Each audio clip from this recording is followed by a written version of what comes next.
Welcome to Mission Evolution Radio Show with Gwilda Wiyaka, bringing together today's leading experts to uncover ever-deepening spiritual truths and the latest scientific developments in support of the evolution of humankind. For more information on Mission Evolution Radio with Gwilda Wiyaka, visit www.missionevolution.org. And now, here's the host of Mission Evolution, Miss Gwilda Wiyaka.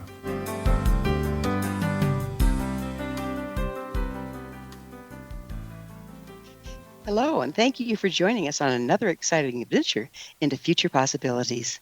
This is Mission Evolution, where we share innovative thoughts and information with today's leading experts, bringing evolutionary solutions to today's unique challenges. Dear audience, you are a very important part of this discussion. Email info@missionevolution.org with any comments or questions, and we'll address them on the very next show. So take notes, sit back, and enjoy. This hour will address what to do when life doesn't go as planned. Create an alchemical experience. If there's something last year has taught us, it's that life is what happens while we're busy making other plans. Looking back to mid-2019, what we expected our lives to look like moving forward to 2020 and beyond is so far from what became our actual experience as to be laughable. All the plans we made based on how life had been became so much dust, leaving many of us reeling and uncertain as what to do next. How do we move forward amidst so much radical change? Is there a way to not only recover, but to evolve as a result of our shattered plans and dreams? Can we use this widespread disruption to create an alchemical outcome? With us this hour to discuss his amazing experience of letting go and letting life is Michael Schauch, author of A Story of Karma, Finding Love and Truth in the Lost Valley of the Himalaya. Michael lives to explore remote places around the world and share the depth and beauty of human connection. With over 20 years of global financial investment experience, Mike brings his business acumen and altruistic heart to help lead and support local and international mentorship, fundraising, and educational initiatives, including the education of girls and student mentorship in Nepal, outdoor youth leadership for those facing barriers to access nature, and holistic Indigenous leadership development in BC. His website, michaelschauch.com. Michael, on behalf of our listeners and myself, thanks for joining us on Mission Evolution. Thank you very much, Gwilda, for having me on the show. It's a real pleasure. So, what's your educational background, Michael? Yeah, I started my early education at university in business, actually, but I had no intention to go into business. I was actually wanting to become a creative writer when I was in high school. I thought that's what I was going to be, and so all throughout high school and middle school, creative writing was kind of my best subject. I was good in math too. Math and creative writing were kind of my two top subjects. But when I got into university, I'll never forget the first assignment that I had, and the teacher gave me this assignment of write about a beautiful place that in nature that has touched you deeply. And so I thought, oh wow, this is like the perfect assignment. This is the assignment of my dreams. And I just poured my heart into it. And I'll never forget handing it in, getting the paper back. I was anxious to see what the professor would say. And I got an F on it. I failed. Whoa. And yeah, it was totally shocking. And when your heart sometimes goes into palpitations because I'd never failed anything, and especially not in creative writing. That was my best subject. And my teachers in high school used to read my work in front of the class, and oftentimes my grade 12 teacher would tell me to submit my work to publications, and so getting to fail like that was just totally blindsided me. And so I thought, okay, that was kind of the beginning of the end of my interest in taking creative writing in university, because at the same time, a little business that I had started back in high school when I was about 15, 16, has started to take off. It had started to go through the roof, so to speak. And so I decided to kind of shift my lens over to the business faculty. And I thought, okay, what are they doing over there? And the more I looked into the faculty there, the more it was about thinking outside of the box. It was about, here's your blank canvas. You get to create what you want.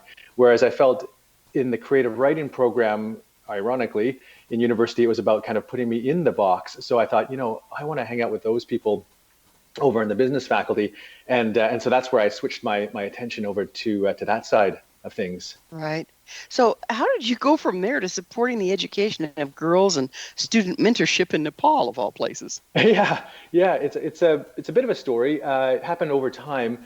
So my wife Chantal and I, we met in university because of the business program. Actually, Chantal was a classical violinist. She was training to become a classical violinist, and out at the Eastman School in Rochester, New York, and that kind of went sideways because of the psychological almost trauma that they put on the students there at that time. I don't know if they still do that, but she ended up getting like severe performance anxiety because of that, and she decided to switch her. It just kind of took the joy out of the whole playing of the instrument, right?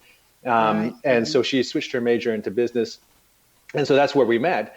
And we, nature and the mountains were kind of a focal point for us. It was a point where we spent a lot of time together. We connected. Not that she was into extreme mountain climbing or anything like that. She was more into hiking at that time, but she gradually got into climbing as well. And so over the years, I remember one day, this was back in 2009, I believe, she came to me, she said, "Hey, Mike, I want to climb Mount Kilimanjaro." And I thought, wow, okay, that's you don't have to really twist my arm to climb anything, but I thought, okay, let's go do it. And she said, well, because she had been suffering from kind of this anxiety or migraines related to her anxiety, she wanted to do it for a cause bigger than herself. And so we had both been volunteering for this local organization that helped youth get outside and through nature, disadvantaged youth, so youth dealing with some sort of physical or mental barrier, and through nature, that would kind of help them overcome some of these obstacles. So we thought, okay, well, let's put a little team together and raise some money for that charity to help more youth. And this was the first time that I kind of climbed. I've been climbing for over a decade at that point, but this was kind of the first time that I had actually climbed something for a cause, other than myself. There's just other than my own reasons for going out there. Just get there, right? Yeah. So we climbed Kilimanjaro and raised some money for this charity. And on the back of that was a great success. So then we went down to Pico de Orizaba down in Mexico, which is actually the third highest mountain in North America. And we put a little team together around that, did the same thing. But in about 13 months, we had raised about $200,000 for this charity. So that's kind of when we turned our attention to Nepal, because through those two expeditions, we ended up meeting a friend almost by chance, and he when we sat down, he had told us about this little place, and this is all back in 2011. So he told us about this little place called the Lost Valley of Narfu. And the Lost Valley, it's a remote valley in the Nepal Himalaya. It had been closed off to the outside world for generations. At that point, it had just been opened up to the outside world. And I had wanted to go to Nepal for, since I was a teenager, actually, since I was about 15. I don't know what it was, or I didn't know what it was at that time. Something in my very core wanted to be there. I felt almost like a calling, but I never quite knew what I wanted to do there. I knew I didn't want to do something too touristy, so to speak. I wanted to go somewhere off the beaten path.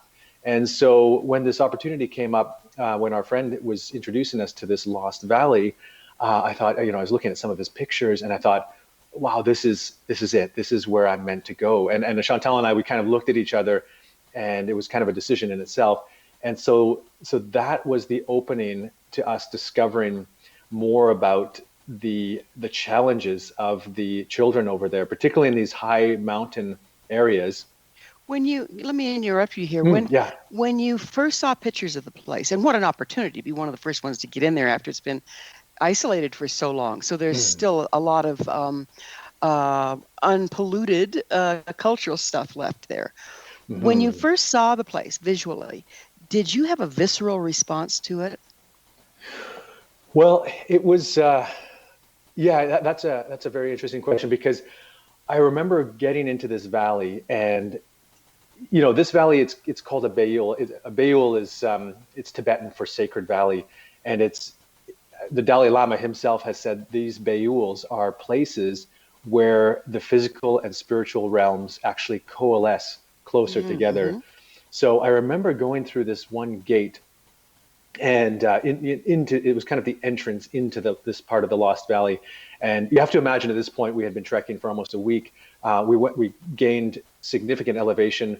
We were up at around 14,000 feet above sea level. We were in these remote mountain areas where you had these sweeping glaciers, these 7,000 meter Himalayan peaks. Wow. The people Now by gate, do you mean a physical gate or a spiritual gate? Well, that's the thing. I think it was both. It was a physical gate, very prominent physical gate. Probably had stood there for centuries. There was scripture in a beam of wood, just on the above the archway. And I remember asking our guides. We had some Sherpa guides, and I asked them, what does it say? And they said this writing is neither Nepali or Tibetan. They couldn't actually read it, so which was quite fascinating. So, but I remember when we stepped through the gate, and we all felt it. We had a little team there, of 5 of us, and it felt as though we were stepping into an orb, like into another realm of some sort. Colors shifted, sensations deepened.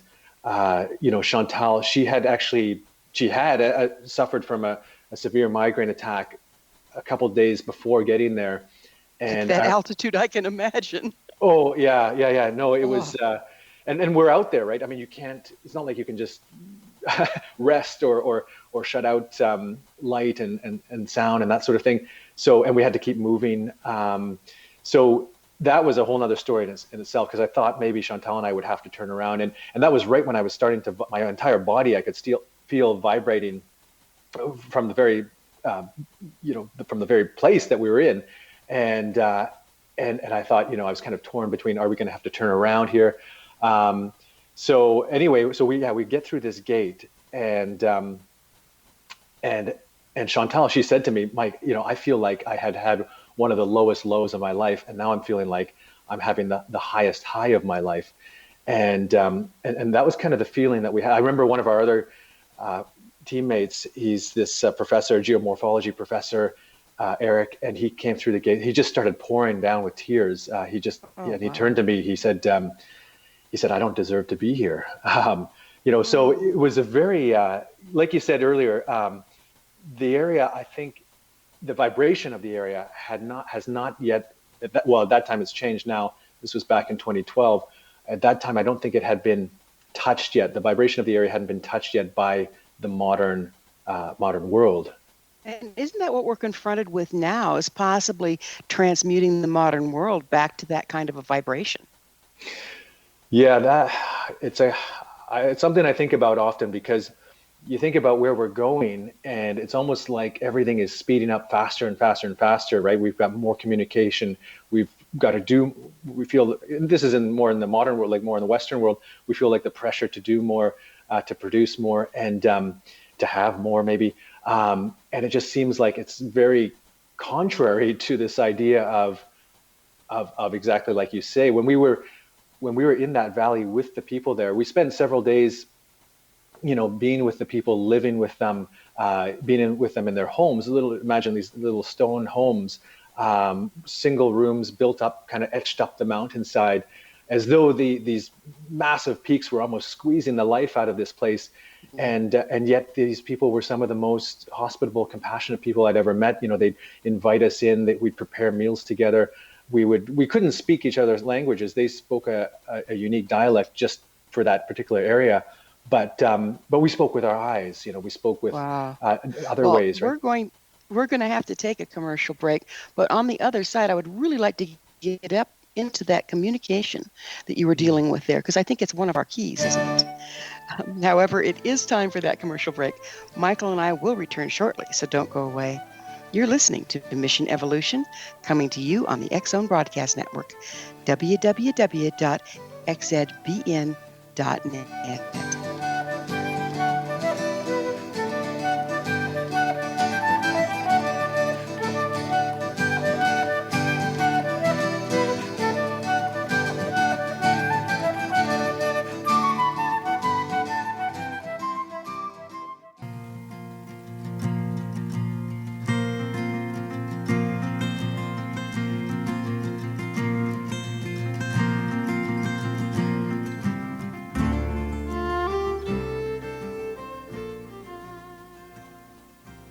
Hello again. This is Mission Evolution, missionevolution.org. To all of our faithful and thoughtful listeners, we really value your opinion and would love to hear from you. What do you think about transforming the unplanned into opportunity? Email me at info@missionevolution.org and give me your thoughts or questions so we can all share them on the next show. Speaking of which, this in from a member of our audience regarding the episode entitled Personal Empowerment During Times of Upheaval. LT shares, if ever there were a time we need solid altruistic leadership, that time is now. This episode gave me the courage to become such a leader. Thanks, LT. So true. It's ultimately up to each of us to lead the way forward. Curious, dear audience? Visit our archives at missionevolution.org. Listen to the episode entitled Personal Empowerment During Times of Upheaval and let us know what you think. Email me at info@missionevolution.org and give me your thoughts or questions, and we will share them on the next show.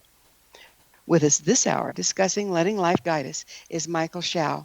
His website, michaelschauch.com. Now that's MichaelShow.com. Michael, we were just getting into the communicating with the people there without a common language. Would you continue, please? Yes, absolutely. So, as I was saying, it was just being with the people there. Being able to observe them and learn from them, and kind of we would prepare meals together and eat together. And oftentimes, we'd be in these little stone homes, no bigger than perhaps the size of a traditional North American bedroom or something. But you'd have 20 of us kind of packed into one room with the villagers, and again, we couldn't speak each other's language because of they have this unique dialect in their village, but we would speak with our eyes, and we'd speak with kind of motions and just the vibrations of our voices, perhaps, and all these subtle ways that perhaps we take for granted in our modern world of communication. We tend to be much more in our heads in terms of deciphering or dissecting what we say, the words, the actual words, literally. But in that environment, it was more so about the subtleties, the nuances, the looks, the eyes. So it just brought me right back to some of the more fundamental ways of communicating that we've, I think, kind of lost a little bit in our modern ways. How do you think that relates to communicating through the heart, dropping into the heart and communicating from there? Yeah, I think that's a very important point, because by feeling the words, by being, the communication, not just sort of expressively through these, these words, I think that brings us much more into feeling, to being, much more sort of heart-centric. And so that, I think, opens up a whole nother level of communication, of connection, human connection as well. And the fact that we were in this place, this Bayul, this sacred valley, where we were naturally kind of feeling this greater openness to our hearts, I think that all was a natural conduit to kind of helping us all connect more closely with each other, but also with ourselves. How do you think that gate played into shifting you out of the analytical mind into the heart? Well, yeah, so what happened, I had this idea because I talked about this friend that we had sat down with and was looking through the pictures. And one of the pictures that I came across when we were back in the restaurant in Vancouver trying to plan this trip was this picture of this pyramidal mountain. And that's kind of what really caught my attention, because as a mountaineering fanatic, some mountains, they just speak to me very, very, almost at a very soul level. And so when I saw the picture of this mountain, it was almost like this white pyramid just coming out of the stark and stony earth. And I thought, in a heartbeat, I thought, I have to find this mountain. I have to try and climb it. And so, so when we went to this valley, I found the mountain, and my two Sherpa companions and me, and we spent 2 days of reconnaissance trying to find it. When we found it, I mean, when I saw it in real life, it was the most mind-blowing thing I can ever explain. But it was also at that point where things started to unravel, things started to fall apart. For example, we were caught in a snowstorm at 17,000 feet, and one of my gear bags with my climbing gear, all my climbing gear in it, the mule that was carrying it took off. So things started kind of falling apart, and it sort of forced me to reevaluate these different aspects of who I am. Because since I was 15, I've wanted to climb in the Himalaya, and I thought like that was part of my very identity. That was part of who I thought I was. And now at the very doorstep of being able to fulfill that dream that I've had for so long, I was in my early 30s at that point. That entire dream was starting to fall apart. So it was almost like part of my identity was falling apart.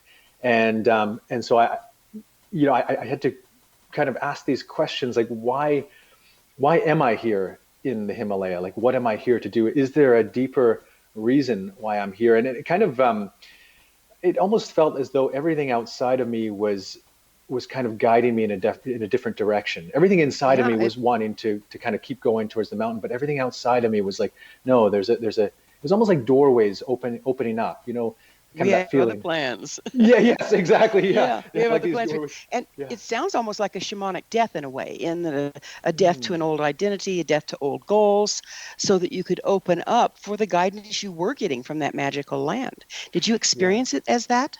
Yeah, very much so. I didn't understand it at the time, but over time, I actually learned this word very much similar to that, this Tibetan word called the bardo. I don't know if you're familiar with that word. Absolutely. It's that place between life and death. Exactly, the place of transition, right? And the Tibetans actually believe that we have many incarnations through, not only from lifetime to lifetime, but actually throughout one lifetime. So, and with every sort of incarnation, part of us, we enter that bardo where we get to choose, which part of us do we want to carry forward into our next incarnation of the same life, and which parts of us no longer serve us, which parts of us do we want to let go of. And so I was actually going through that bardo in the mountains in this Bayul Valley, this sacred valley. I couldn't see it at the time. I think, it's one of those things where when you're so close to something, how you have trouble focusing on it.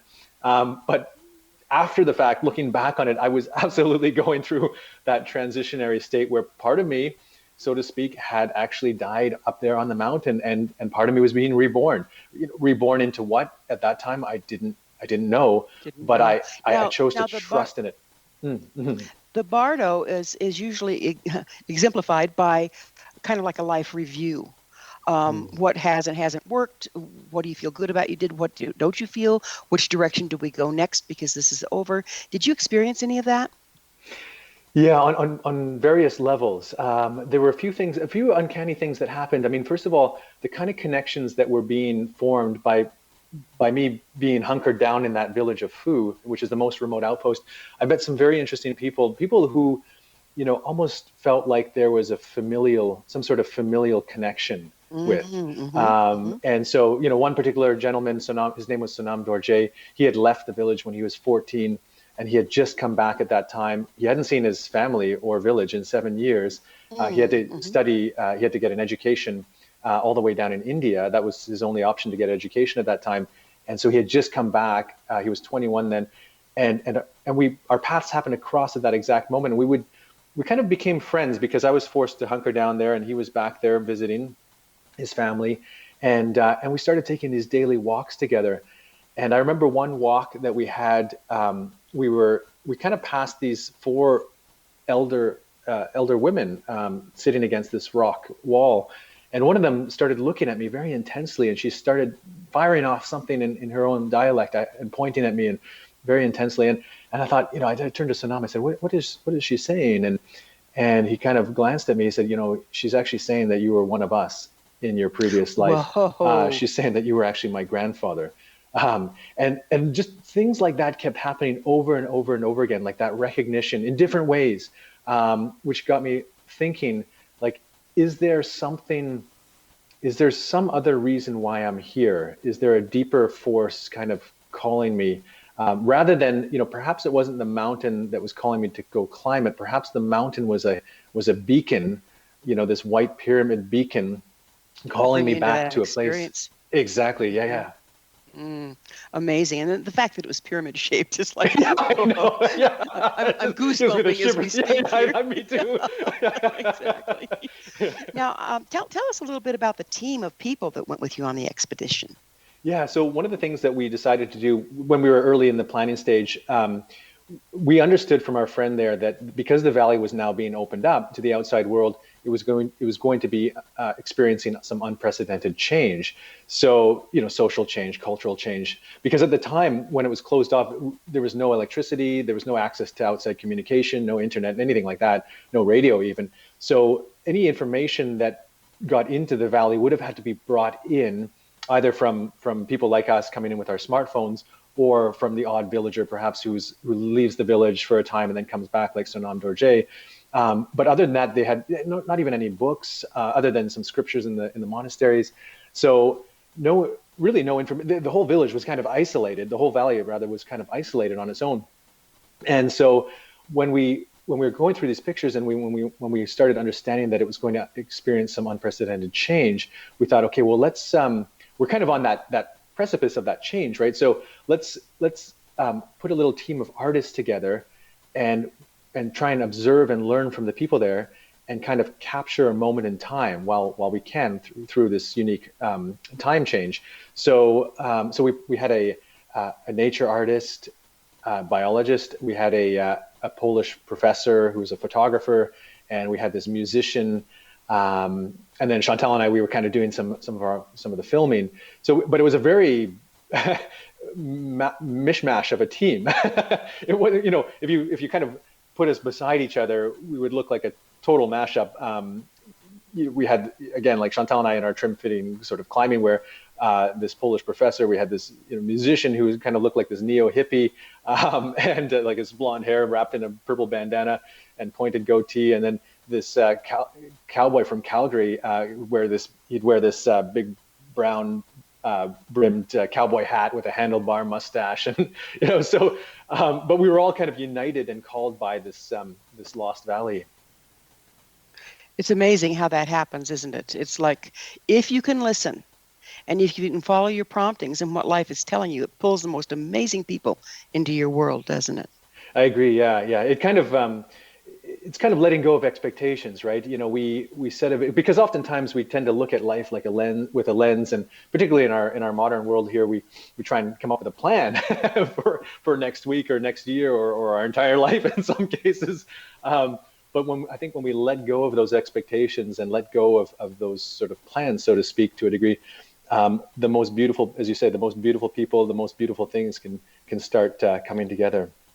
Another synchronicity that I'm picking up here is how both you and your wife had to walk away from the Western idea of artistry, of writing, of performing, of violin, of music, and go into something very analytical, only to emerge and bring back that love for it into the team that you chose. Would you speak to that briefly? Yeah, no, it is actually, it's a fascinating point, because you think about it, both Chantal and I are very creatively minded. And I think that's why I initially got into creative writing. That's why she went into music. But it's funny because both of those arts were actually, it was kind of the reverse. You'd think that they would kind of promote more creativity, but it was actually the complete opposite. It was actually trying to put structure in place where there was no structure before. Whereas business, as you said, could be perceived as being very analytical, but I found actually the exact opposite of that. It was, both Chantal and I being naturally creative, that's kind of where the innovations were happening. That's kind of where the solutions were being explored, and new boundaries. And, you look at some of the things that we're dealing with right now, whether it's from electric cars to the way we communicate over our smartphones. I mean, all those things came out of this innovation and artistry. Exactly. Yeah. We're going to have to take another quick pause. We will pick up with this on the other side. Michael and I will return to our very interesting discussion shortly. So you stay right there. This is Mission Evolution. We're coming to you on the X Zone Broadcast Network, www.xzbn.net.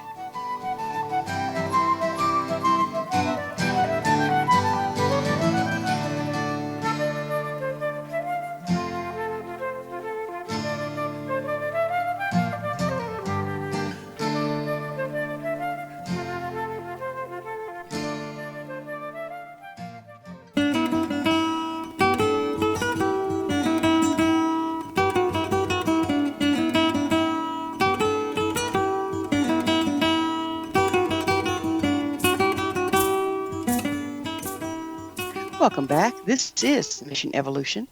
Did you know our entire leading edge, information packed past episode collection is available to listen or download with our compliments? Visit our archives at www.missionevolution.org for our ever growing selection of guests and topics. To find out more about me, Gwilda Wiyaka, and the other things that I offer, visit www.findyourpathhome.com. Our guest this hour is Michael Schauch. We're speaking about following the intelligence of life. His website, michaelschauch.com. Michael, you were just getting into the people that you were up there with and how the arts seem to play a very important part of what you were bringing there. How did you come to that? What drove that decision? Yeah, I think it was kind of a culmination of everything that we had experienced up until that point. So I talked about how Chantal and we had done these kind of fundraising expeditions to Kilimanjaro and to Pico de Orizaba, and which were good, and they kind of raised some funds for that much, that charity that was doing very good work in terms of getting the youth outside. But we kind of noticed that with those two expeditions, we just sort of came together, we climbed a mountain, we raised some money, and then we kind of all went our own separate ways again. And so we thought we conquered and then we left. Yeah, it's kind of like this idea of like, okay, well, we had these very deep moments and the kind of life-changing moments, and at the same time, we just sort of all then went back to our daily lives, so to speak. And so so we thought with Nepal, and because Nepal, I think, had been calling me since I was from a very young age, since I was a teenager, I just felt this sense, and Chantal felt it as well, where why don't we try and do something that's not necessarily about fundraising, but let's do something that's kind of much deeper, involving these kind of artistic talents and kind of, learning and observing from these people and sort of looking at that through different lenses, whether it was through music, whether it was through photography, film, art, nature art, and kind of seeing what emerges from that, right? Seeing what emerges from those unique lenses. It's like you both came, or all of you came, with these unique talents that came together in that magical moment to create something new. Mm-hmm. Exactly. Yeah. Would you please explain the process of letting go of your original goals and embracing a new direction? I mean, we're all being confronted with that right now. Exactly. I mean, it was hard. I mean, now that I look back, I can piece together all the different elements and how one thing led to the other, and how it kind of led to this much deeper, fulfilling experience that we can talk about, but of meeting this little girl. But at the time, it felt like a train wreck. I mean, it felt like I was going through this tornado of, why is this happening, and where is this, where are these doorways, these opening doorways kind of leading me? And I felt like the only thing I could choose two things. One is I could choose to continue to force my way forward in terms of what I think should be the way, in terms of what, has traditionally been the way that I've thought, that would be my life path. But, and then the second way was, no, you know what, let go of that. Trust in these unfolding of events, and you don't know where it's going to lead you, but you have to trust that it's going to lead you in the right place. And I think if we look at, one thing I've learned about spending time in nature and the mountains, I think nature has, we oftentimes think about nature as having a total randomness to it, but it actually doesn't. Everything has its place, everything has its sequence, everything happens for a reason in nature, right? Things grow in a particular way, and everything is sort of interconnected to everything else around it. So, and I think that the same thing happens much in the same way for the way we live and our lives, connected in this greater, in a greater way, even though we can't really see it at the time. So, but by tapping into that, and the more we tap into that, the more it becomes easier for us. And I think that's kind of what I was really learning and tapping into when we were out there in this valley. So you're speaking of nature, and I love that. Of course, it's right up my alley. But how important and what role did actually being very intimate with nature, like you were in such a remote area, what role did that play in your ability of embracing a new direction and actually seeing that that's what was needed? Yeah, so it was like the whole valley was guiding me, and tapping in, like listening to that opened up the most meaningful, fulfilling experience of my life. So what happened was we had left this little village of Phu. We had gone down to this other little village of Nar, because that's where everything was guiding me. And I would not have I would not have visited that other village of Nar had I tried to force my way and climb the mountain. I just wouldn't have the time. But because we had now more time, we were able to go to visit this other little village. And so in that village, I discovered that there was this little stone school. And everywhere that we were elsewhere in the valley, there were no schools. The kids were just kicking cans around. I understood, in my conversations with Sonam Dorje that, how important outside education was for the kids. Because by the time the kids are 6 or 7 years old, they would have to start working in the fields, very hard labor. It's pure survival out there. By the time some of the girls are 15, 16 at that time, they would start getting married, having children of their own. So that was kind of the life out there. And so when we caught wind that there was this other little school, or this little school in this little village of Nar, I thought, we gotta go visit this. And so we get to the school, and there's an open courtyard, 17 kids. The kids had pulled their benches out to be in the light and the warmth of the sun, because in the classrooms there's no electricity; it's too dark and cold. And so the kids, they kind of had like raggedy clothes, unraveling at the sleeves, sunburnt cheeks to the point where they had blisters, snot dripping down from their noses, that sort of thing. But just the most unbelievable scene. And at the head of the class was this little girl, a little 7-year-old girl, teaching English numbers.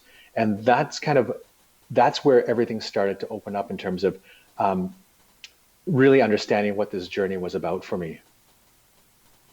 How did that little 7-year-old girl end up being the teacher?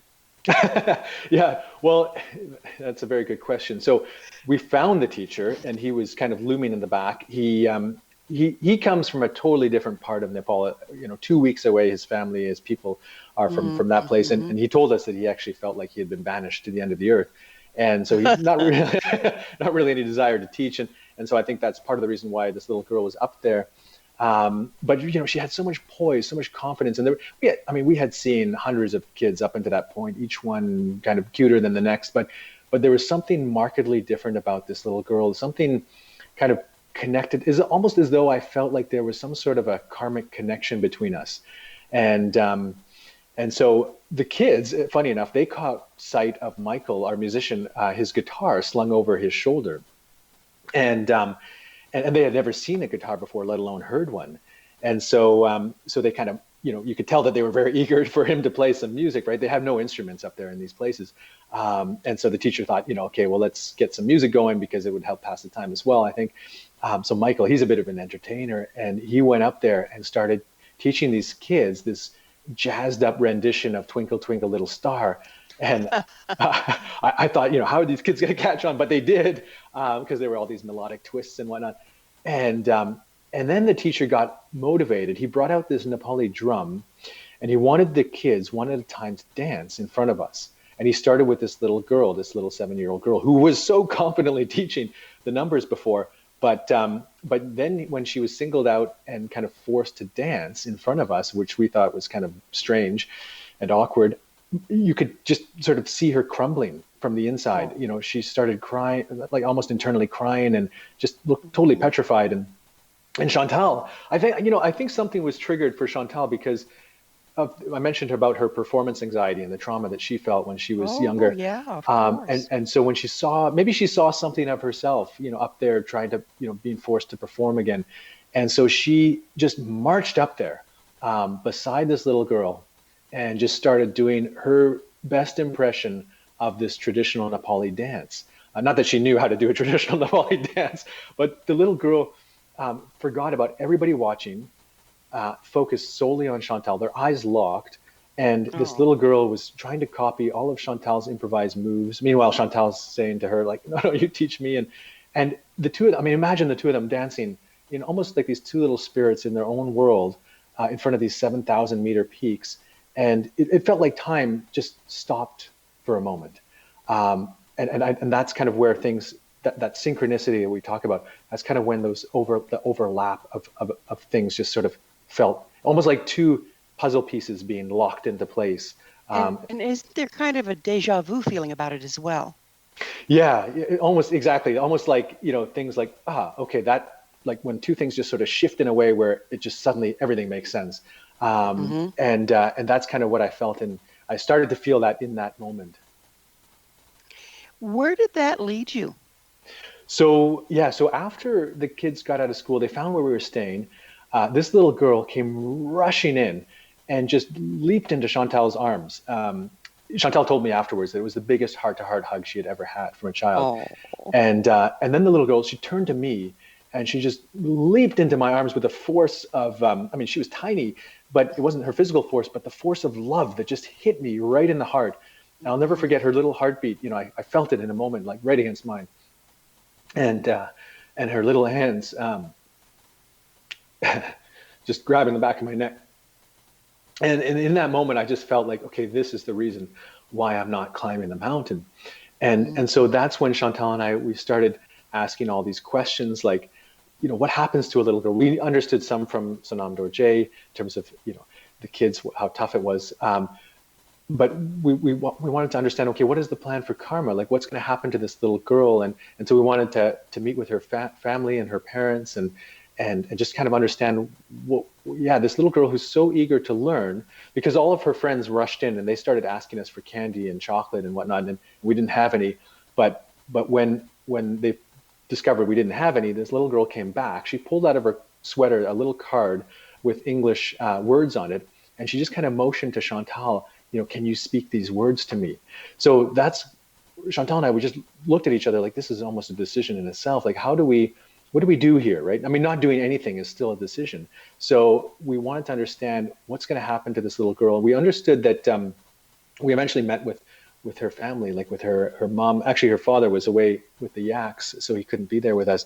But we were able to find their home and meet with this little. Her name is Karma. We discovered with Karma's mother and some of her family, and we discovered that education for them is the biggest blessing that they could ever hope for and ask for their children, particularly for their girls, because they're girls.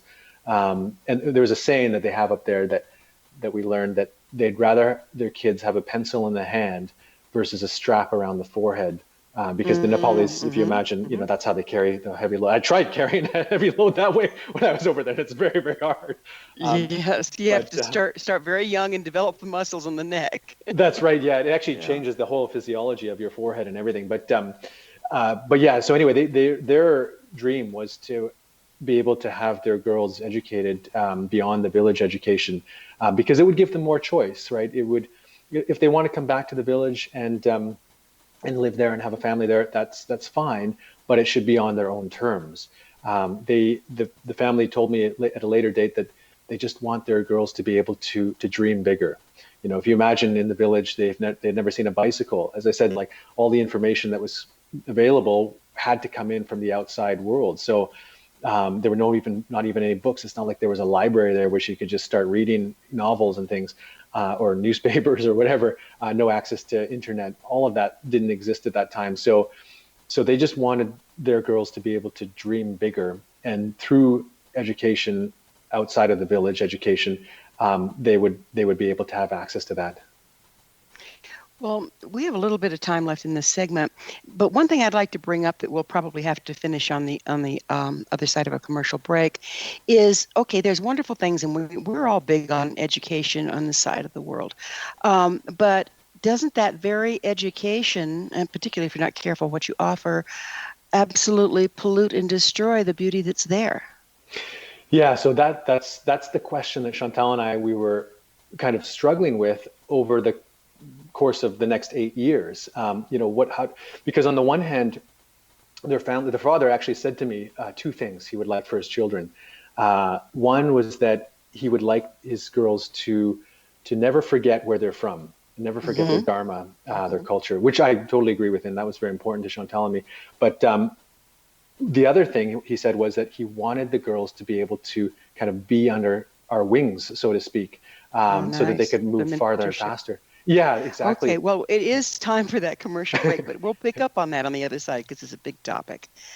Michael and I will be back shortly to continue our discussion, so don't go away.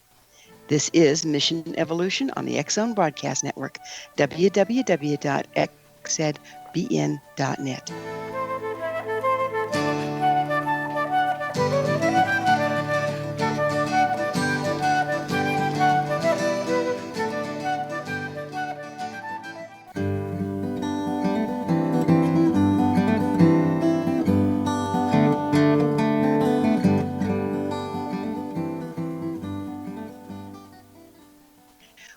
back. This is Mission Evolution, bringing together gifted people of service to the world. I love to hear from our audience. Your thoughts are very important to me. To suggest a topic or guest that you think would be of interest, email us at info@missionevolution.org. I'm sure we'll all enjoy them.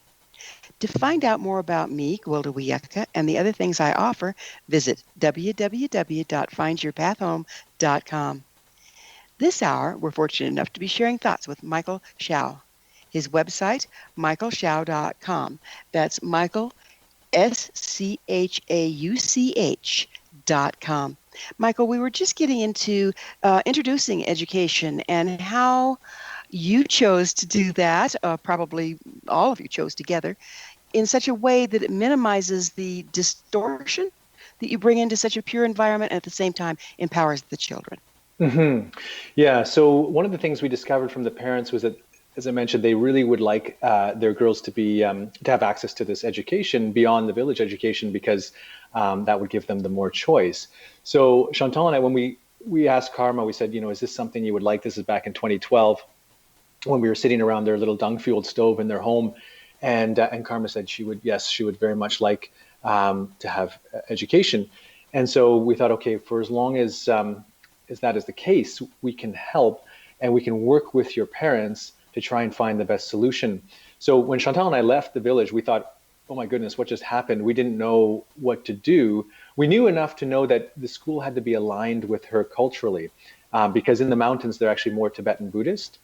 And so in most of Nepal is actually more Hindu and they operate more on the caste system. So the way that they look at the mountain dwellers, they actually look at them as more indigenous. So they fall on the lower end of the caste. So we knew that if Karma was placed in any school in Nepal, there could be rise for severe racial discrimination. So we thought, okay, the school had to be aligned with her culturally and her ethnicity, and also just again to foster those Tibetan roots, the Buddhism, the Dharma.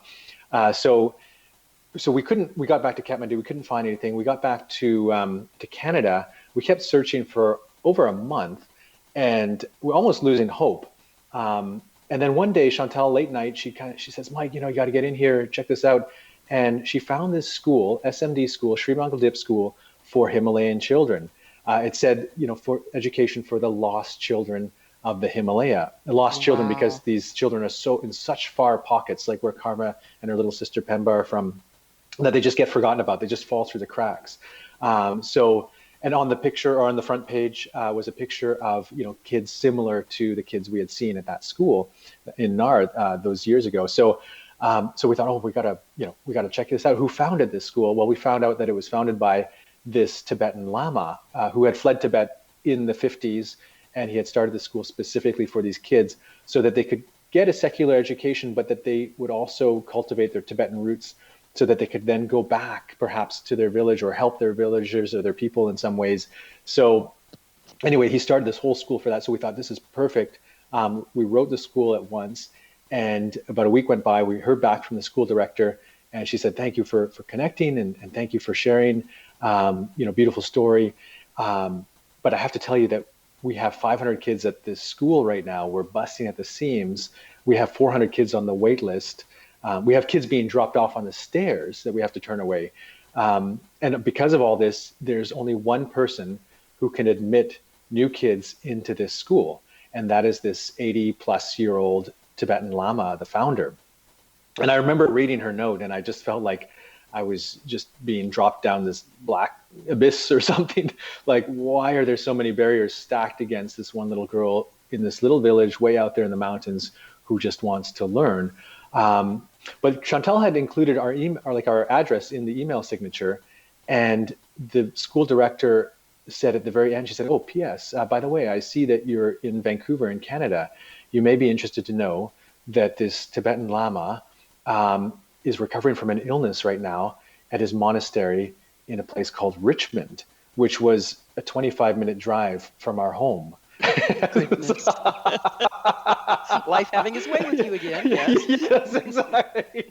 So, all these synchronicities, like I said, I couldn't make this stuff up. But anyway, we were able to see him, and he wasn't seeing anybody, but we were able to see him. And long story short, he agreed to admit Karma into the school, and and eventually little Pemba got into the school as well. And we've been going back every 8 to 10 months. So this was back in 2012. And so we've been going back every 8 to 10 months over the next 8 years to grow our relationship together, be with Karma and Pemba and their family, their parents, and kind of almost like co-parenting these two little girls, bringing both sides, tradition, modernity, bringing it together. Because again, the modern world is encroaching everywhere around the world as we speak, even into their villages as we speak. And we actually went back there in 2017, and it was just mind-blowing, the changes that had happened. Now they have mobile phone tower, they have access to internet, they have toilet. They didn't have even toilets before. Now they have that. They have more electricity. They have a TV with one station. So the modern world is coming into these places. We can't really stop that, nor I don't think is that the best thing, because with that comes other benefits as well, like improved infrastructure and things like that. Yeah. What I love is the way that you guys were so mindful to include spirituality and the type of spirituality that these children are indoctrinated into their education. How important do you think that is? It's hugely important. For example, we actually went back, as I mentioned, in 2017 to have a conversation with the parents, and the parents actually decided they would like the girls, if possible, to have an education and culture exchange. Kids, it's something normal for kids, or more normal for kids in the modern world to have these education exchanges. But they thought, is it possible for their girls to have an education exchange to come to Canada just to see what this part of the world is like? They know the village, they know Kathmandu. Can they see this part of the world too? And so, I thought, let's try. I can't make any promises. To be honest, it took a small miracle to get them student visas to be able to come here. That's a whole nother story. But it seems like you've been dealing in miracles all along, haven't you? I mean, life is a miracle, I suppose, if you look at that way. Sure. The fact that you and I are even talking here. But yeah, so when the girls were here, there was all these, it's kind of in the details, but very, very important, like you said. For example, I'll just give you a few examples. Karma, she enjoys teaching. So one of the things she did when she was here, the girls were at the Squamish Waldorf School, and sometimes Karma would go into with the kindergarten students to kind of teach them a little bit or help the kindergarten teacher. And the kindergarten teacher said to me afterwards, she said, just by Karma being in the classroom, the whole vibration of the kids just came down, like just calmed right down. Just by being there. Heart and nature with her, doesn't she? Exactly. Yeah. And yes. I remember another time we were running around for something. And, by the way, Chantal and I became parents overnight, which is a whole other story. Challenge, yes. Yeah. I mean, what these girls taught us and our minds expanding. But yeah, so I remember one day we were rushing around the house as it is, and we were late for an event or something. And I said, girls, you got to get our shoes, you got to get our jackets on. And I remember little Pemba, she was 10 years old at this time. Little Pemba, she grabbed my arm. She said, Mike, if we were to behave like this in my village, everybody would think that we are sick. Well, we are, right? Yeah. Mike, before we close this segment, I really want to get your take on how you see your experience applying to the drastic change of plans we're all facing at this time, due to COVID-19 and the numerous other challenges that we've encountered in 2020. How can your experience help us bridge our situation? Well, I think anytime something like this changes or challenges our worldview, or challenges our expectations, it sort of shakes it up. It forces us, or it empowers us, I should say, to go deeper within, to explore, to expand, right? So I think that's what it's doing for us. It's allowing us the opportunity to take what we thought we knew and just shake it up and say, okay, what, like we talked about with the Bardo, or with that sort of that process, that transformation, what do I want to carry forward now? Like, what's going to continue to serve me given the new path? And what no longer serves me, what do I now have the opportunity to let go of as we move forward? How can we reframe our concepts to help embracing this letting go? That's an intriguing question. I would say, just from my own experience, it's through the deep human connection with others. I think what I've learned from Karma and Pemba and their family, and just this whole experience, this whole journey into Nepal and into the Himalaya, was the more I I developed these deep human connections with others. Just stop, just listen, just, having that empathetic, compassion. The more, not only the more that I was able to understand them, but the more it actually allowed me to understand myself. That's huge, isn't it? And you're also working on helping people that don't have the advantage of being connected with nature get that experience. Is that because you see the importance of it in the whole process? Yeah, I think nature is fundamentally an important. I mean, we are nature, right? So the more we separate ourselves from it, I think the more we kind of remove ourselves from what it means to be human. So I think it's important to kind of find that connection again, even if it's about sitting under a tree for a moment, meditating within that, giving ourselves space. It doesn't have to be like you're out in the wilderness. I think it's just important to find and listen to nature again.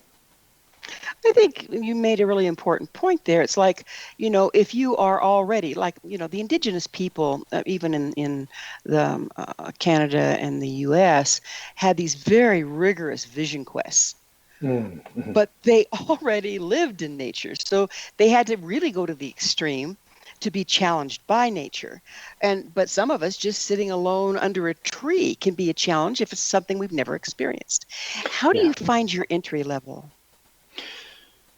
I think a lot of it again goes back to the very beginning of our conversation about tapping into that feeling, not try to think our way into it, but just to be. And the more we can just be with ourselves, and the more we can just be present in nature. Again, even when I'm out hiking, just on a simple little hike on the trail, I'm not thinking about what I did last week. I'm not thinking about what I'm doing next week. I'm not even thinking about what I'm doing later on that day. I'm just thinking about, how is my foot landing on the root or the rock? Just kind of trying to be totally mindful, totally present in that moment. And I think the more we practice, it's a practice, right? The more we practice that, the more we can kind of unearth that connection again. And isn't that a heart connection? That deep appreciation for nature gives us the opportunity to have that same appreciation for ourselves and each other. That's right. Yeah, I think it's because heart, I believe it's our true nature, it's our true self, right? And the more we close that off, the more we remove ourselves from who we actually are. So the more we open that up and practice that and live within that, the more we're actually tapping into who we are as human beings. And I remember I explained some of this story to a friend from the Tahltan Nation, First Nations nation over here in Canada. And he said to me, because I was talking to him about some of these synchronicities and these unique connections and so forth. And he said to me, what are you going to do to honor it? What are you going to do to honor it? And I think that that's gratitude piece. Yeah, exactly. I think that's a question we can all ask ourselves. Like, what are we doing? We're all here. What are we doing to honor these deep heart connections that we have the opportunity to experience? Beautiful. Well, Michael, unfortunately, we're out of time. I could go on for another hour with you. Yeah. Thank you so much for coming on the show. Thank you very much, Gwilda, for having me on the show. I really appreciate it. And it's been a fantastic conversation here. It has. Our guest this hour has been Michael Schauch, author of A Story of Karma, Finding Love and Truth in the Lost Valley of the Himalaya. Michael supports local and international mentorship fundraising and educational initiatives, including the education of girls and student mentorship in Nepal, outdoor youth leadership for those facing barriers to access nature, and holistic Indigenous leadership development in BC. His website, michaelschauch.com. Remember, our entire information-packed past episode collection is available for listen or download free of charge. Visit our archives at www.missionevolution.org for our ever-growing selection of guests and topics. This has been Mission Evolution with Gwilda Wiyaka on the X-Zone Broadcast Network, www.xzbn.net. For more about me, my school, and the evolutionary tools we offer, visit my website, www.findyourpathhome.com. Join us next time as this mission continues, bringing information, resources, and support to our evolving world.